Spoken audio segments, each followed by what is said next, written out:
پیشەسازی و ڕزگاری خاوەن 15 خاڵ و ڕیزبەندی پێش کۆتایی خولی نەهابی کوردستان لە یەکێک لە یاریەکانی هەفتەی حەفدا لە شاری هەولێر بێگەیشتن. تیپی میوان زوو گورزی خۆی وەشاند و لا خولەکی سێ بە ئەسیستی کریست ئیزیکیاس محەممەد حەمید ڕزگاری بە گۆڵ یەکەم پێشخست. لا خولەکی نۆ ناوبژوان لێدانێکی سزای بۆ خاوەن ماڵ ئەشمار کرد. سەنگەر محەممەد بە سەرکەوتوی جێبەجێ کرد و ئەنجامەکەی بۆ پیشەسازی پێیەکسان کردەوە. لا خولەکی 19 هەمزە حەیدەر بە ئەسیستی بەڵێن فایق جارێکی دیکە ڕزگاری لە یاریەکە پێشخستەوە.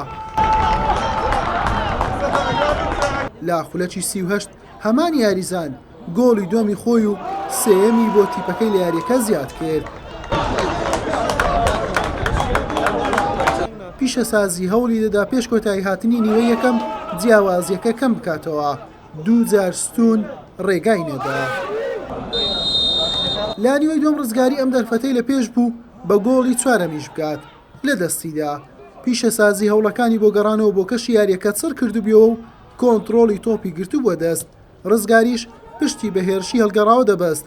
دوای دروستکردنی چەند مەترسێک بۆ سەر گۆڵی تیپی میوان لا خولەکی 86 باسڵ مستەفای سووری گۆڵی دووەمی بۆ پیشەسازی تۆمار کرد.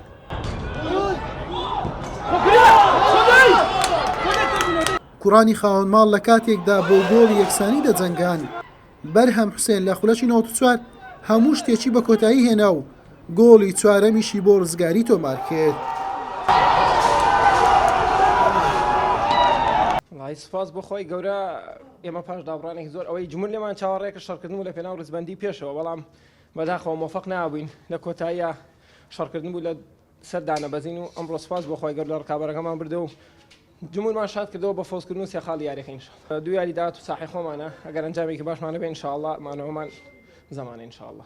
ڕاستەمە بیدایەتی زوو گۆڵمان خوارد و گۆڵمان لێکرا لە تەنزیمی دیفاعی زۆر باش نەبووین، زۆر باش خۆمان ئامادە کرد بوو لەوە یارە، بەڵام قسمەتی خوای هەروە لەبوو، یعنی ئەگەر یاریەکەتان دیبیستێت تۆپمان لە ستونی گۆڵەکەدا خوای گەورە قەڵەمی لێندا بوو. ئینشاڵڵا لە یاریەکانی داهات توانین قەرەبوو بکەینەوە، ئێوە چەند یاریما بتوانین براوە بین، ئینشاڵڵا مانەوە لە خولەکە مسۆگەر بکەین. بەم شێوێ ڕزگاری لە خانەی دەیەمی ڕیزبەندی کۆی خاڵەکانی بۆ 18 خاڵ بەرز کردەوە. پیشەسازیش بە 15 خاڵەکەی هەر لە خانەی 11 و پێش کۆتاییە. حوسێن محەممەد کەناڵی پێام هەولێر.